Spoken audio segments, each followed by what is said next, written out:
Good afternoon, Vice Chancellor, distinguished guests, ladies and gentlemen. It's an honor and a pleasure for me to be here today. When I was a little girl, my father always told me that an Indian woman, when she's young, she's dependent on her father. When she's married, she's dependent on her husband. And when she's a child, when she's old, she's dependent on her son.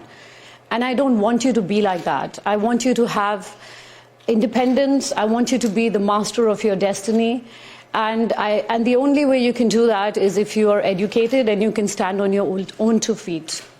I was really lucky to have parents like this who gave me opportunities of a great education, who let me do what I wanted. So today, when I'm standing on my own 2 feet, I decided that I was going to work towards women's empowerment in India. And for that, I really have to thank the Lumba Foundation, the United Nations, for giving me an opportunity.